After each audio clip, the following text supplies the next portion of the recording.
Imagine a United States president could fire almost any government worker on a whim.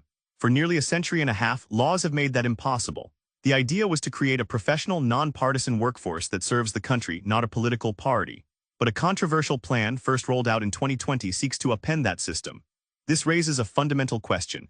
Is America on the verge of returning to a political spoils system? In the early days of the United States, getting a federal job often had little to do with what you knew and everything to do with who you knew. This was the spoils system.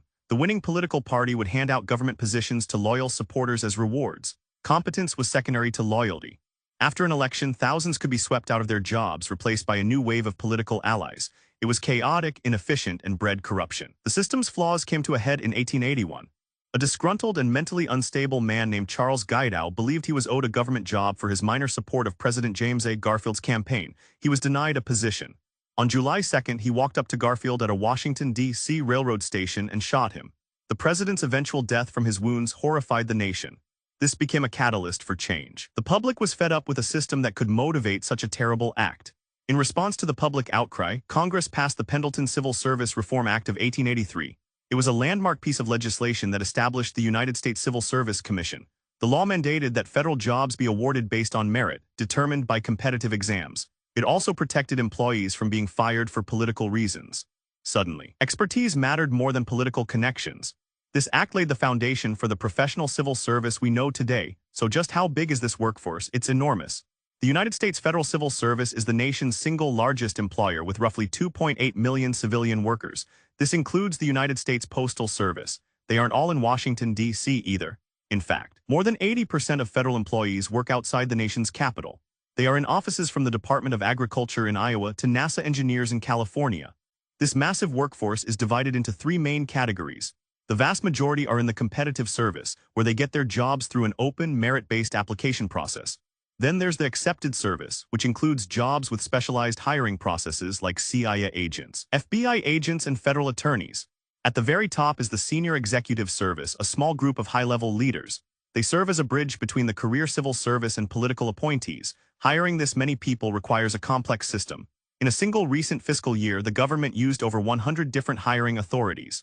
The most common is the traditional competitive exam, open to the public on the USA Jobs website. But other major pathways exist, like special authorities to hire veterans, medical professionals for the VA, or recent graduates through the Pathways program.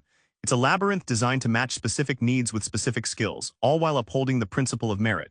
In recent years, the idea of a professional, insulated civil service has come under fire. Critics, including former President Donald Trump, often speak of a deep state. This is a conspiracy theory alleging that career government employees are secretly working to undermine the president's agenda.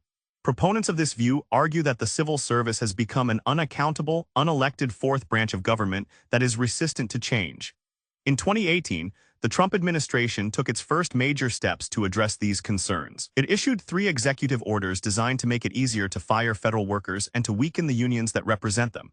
The stated goal was to increase efficiency and accountability. However, the orders were immediately challenged in court. A federal judge, Ketanji Brown Jackson, initially blocked most of the provisions. She ruled they undermined the rights of federal employees. That ruling was later reversed on jurisdictional grounds. Then, in October 2020, came a more dramatic move, an executive order creating Schedule F. This created an entirely new classification for federal employees in policymaking roles. Anyone moved into Schedule F would lose their civil service protections and could be fired at will, just like a political appointee. The plan could have potentially applied to tens of thousands of employees, from budget analysts and scientists to public health experts. Supporters of Schedule F argue it's a necessary tool for presidential control and accountability. They claim it would allow a new administration to remove entrenched bureaucrats who are ineffective or actively obstructing the president's policies. The argument is that for a president to deliver on their campaign promises, they need a government that will carry out their vision, not fight it from within. Opponents, however, see a much darker motive. They argue Schedule F is nothing short of a return to the spoils system. It is designed to purge the government of nonpartisan experts and replace them with political loyalists. House Democrats warned the order could trigger a mass exodus of experienced personnel at the end of every administration. This would cripple the government's ability to function. Critics say it would sacrifice institutional knowledge and expertise for pure political power. President Biden rescinded the Schedule F order on his second day in office. But the idea is far from dead. Plans to revive and expand the concept are a central part of proposals for a future conservative administration. The battle lines are drawn over a core question about American governance. Should the civil service be a core of independent, career professionals, or a tool directly and immediately responsive to the president's will? The answer will shape the very nature of the United States government for years to come.